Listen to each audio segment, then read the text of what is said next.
Bom dia, meus queridos! Я не то чтобы пропал, но я уже вернулся на мой канал с новым видео. Оно будет короткое, потому что сегодня я буду готовить карни на панелла, ком цибола. В переводе мясо в кастрюле с луком. Достаточно популярное бразильское блюдо. Я планирую пообедать, поэтому решил вам показать этот процесс. Он быстрый, вкусный, интересный. Может быть, есть похожий рецепт с какими-то специфическими названиями. Может быть, какое-нибудь французское блюдо, немецкое блюдо, английское, русское блюдо, не знаю, украинское блюдо. Напишите мне в комментарии, а так давайте приготовим вместе. Я уже подготовил мою сковородочку, которая прошла 3 мировые. Она вот так шатается. Но это единственная сковородка, которая глубокая. И она мне нужна для того, что когда я буду жарить мясо, в первую очередь, чтобы масло не разлеталось в разные стороны. И когда такие сковородки с такими широкими, высокими бортами, это помогает сохранить внутри тепло. Оно, поднимаясь тепло по этим бортам, оно поглощается вниз. И вот происходит такое конвектомация. Вот, что я сделал? Мои хорошие, мы продолжаем. Я хочу заранее вам показать одно блюдо, которое я сделал вчера. Называется канжика амарелла. И это салгадо, то есть это кукуруза, которая приготовлена на панелло ди прессау или на скороварке, в скороварке, соленое блюдо. То есть это приготовлено с колбасками, с овощами. Овощи здесь были, какие у нас овощи были? Лук, помидор и зеленый перец сладкий. Вот, все это было приготовлено в кастрюле. Это такой некий гарнир. Здесь, конечно, нету риса, но это очень вкусно. Если нужен подробный рецепт, я покажу вам в следующий раз, как я это делаю. А сегодня мы продолжим делать с вами карни на панелло ком цибола. Для этого я уже настругал лучок. У меня была половина луковицы, поэтому я уже настругал его. У меня уже есть мясо. Вчера купленное, вот, не испорченное, вкусное. И уже сковородочка. Давайте мы включим. Ой, не в ту сторону включил. Ну да ладно, я хотел в другую сторону. Вот. Убавляем, делаем почти минимальное. У меня, видимо, очень сильное давление в баллоне, поэтому уменьшается. Все. Нам нужно 1 минуту нагреть сковородку с растительным маслом. В моем случае это не растительное, это соевое масло. Но можно использовать растительное масло. Можно использовать оливковое масло. Но оливковое масло у нас дорогое. 40 реалов за бутылку. Поэтому использую более дешевый вариант. Зачем использовать азечи, если можно его потом использовать в салат? К примеру, я уже купил, кстати, салат с помидором, листья салата, огурец, перец, все это, орегано, соль, черный перец. Ай, que delícia. Окей, gente, primeiramente, то есть первое, нам нужно с вами пожарить. Одной рукой, конечно, тяжело это делать. Нам нужно с вами обжарить лук до золотистого состояния. Я, кстати, нахожусь сейчас в тулупе, потому что у нас холодно. Вот. Обжариваем лук. Пока он обжаривается, берем наше мясо и просто на него смотрим. Оно такое вкусное. Это говядина, которая в магазине была порезана на слайсы, поэтому в таком состоянии тонком.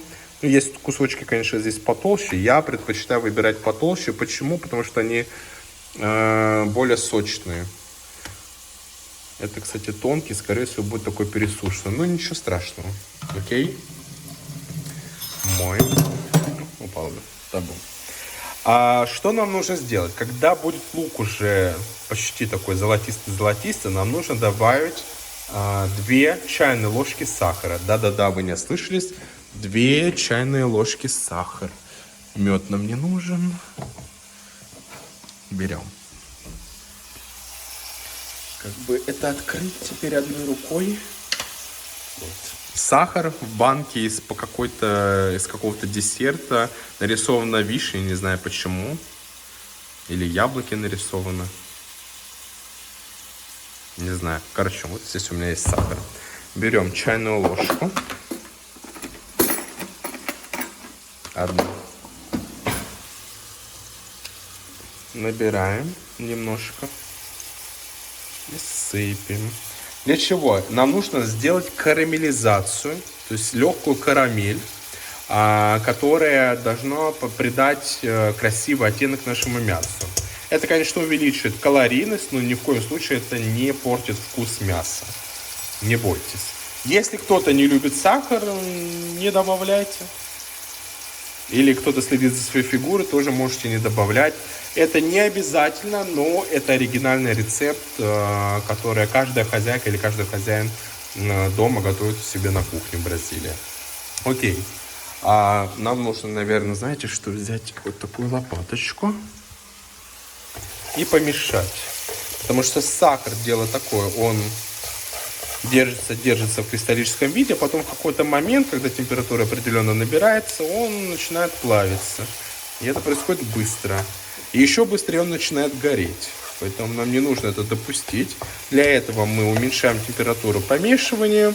И если он уже начинает карамелизироваться, мы распределяем его красивый оттенок по луку, да? А потом мы лук выложим сверху мясо. Пока у нас обжаривается здесь лук, мы можем с вами поболтать. Хочу вам сказать, мои хорошие, что я недавно вернулся из отпуска. Мы путешествовали в 3 разные точки. В первую очередь это был штат Баия. Кто давно на моем канале знает то, что я обожаю штат Баия. Всегда говорю, что моя пенсия будет там.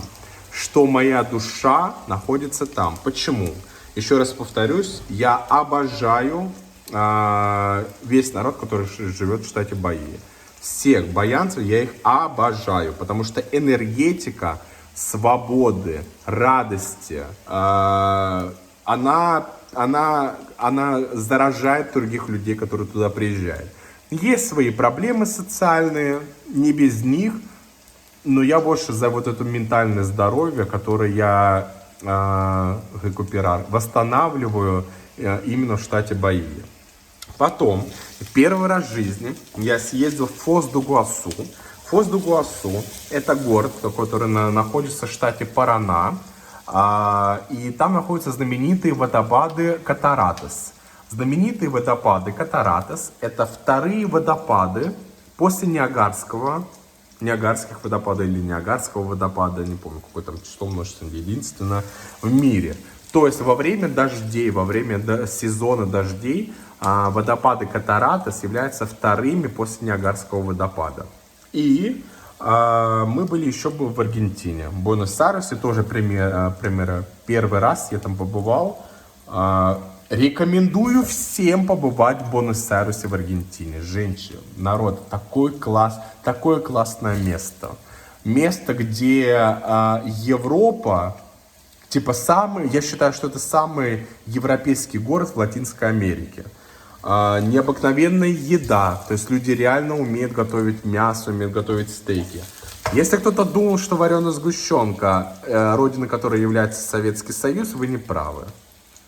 Я не скажу, что и Аргентина претендует на право создания вареной сгущенки, но количество вареной сгущенки, которая продается в Аргентине, в немысленных количествах, это просто затмевает всю статистику. Ребяточки, вареная сгущенка, она везде присутствует, в каждой кухне, в каждом магазине, в рационе каждого аргентинца ежедневно. И слушайте, и там сгущенное молоко очень вкусное, очень.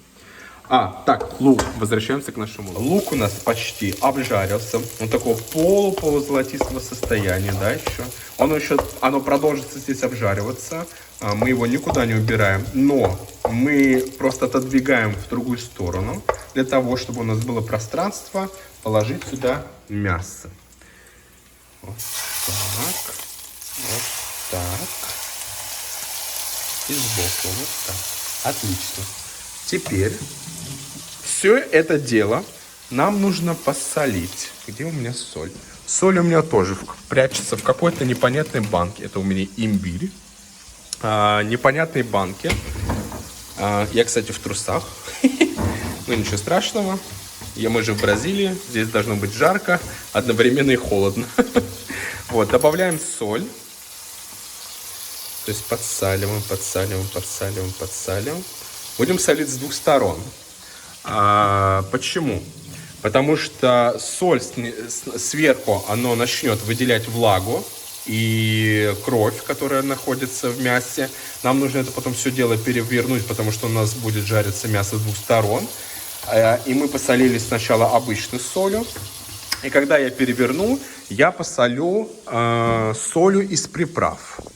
Или с приправами, наверное, корректно сказать, с приправами, да?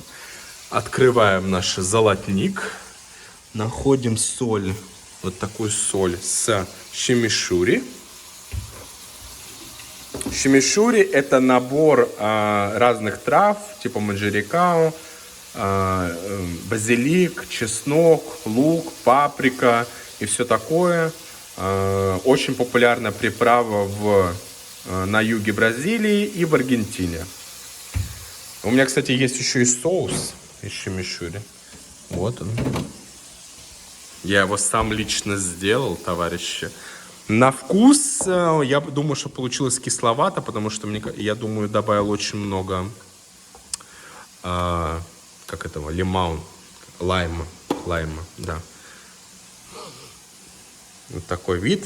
Что нужно сделать? Здесь приправы чимичурри перемешаны с лимонным соком и азечи, то есть оливковым маслом. Также я посолил. И это выкладывается наше детище на мясо. Можно с курицей, но вообще его в основном едят с красным мясом. Возвращаемся к нашим стейкам. Теперь нам нужно все это дело перевернуть. Так.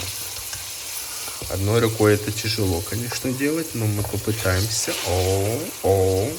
Зрелище не для голодных. А я голодный, поэтому я же готов сейчас это все съесть. И берем нашу соль чимичурри и подсаливаем. Прям сверху. Подсаливаем, подсаливаем. Много соли не будем. Я не очень люблю много соли. И это, вроде говорят, не полезно. И нужен черный перец. Вот такой у меня маленький черный перец. Можно, конечно, было мельницу взять, где находятся гранулы, но это быстрее. Все, ребяточки. А теперь делаем самое важное. Чтобы как раз тот самый вкус был у нас в мясе. Мы берем наш полупрозрачный лук и выкладываем его на мясо. Вот. Выкладываем его на мясо. Должно быть вкусно. Все. Нужно буквально 3 минуты и снимаем. Не нужно держать очень долго, потому что оно быстро дуреет. Твердеет. То есть оно жестким становится. Нам этого не нужно.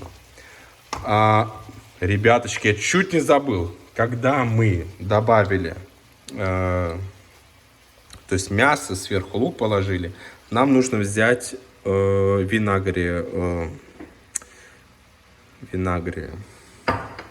уксус. Нам нужно взять уксус небольшого процента, не знаю какой процент, но небольшого процента, и добавить там, где лук находится.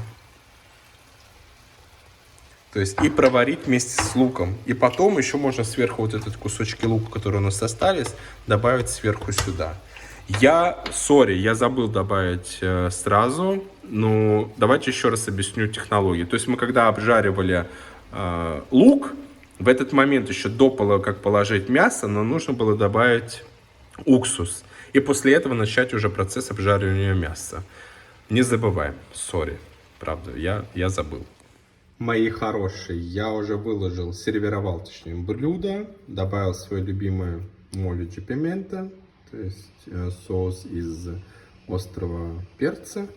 И добавил немножечко чимичурри, который я вчера сделал.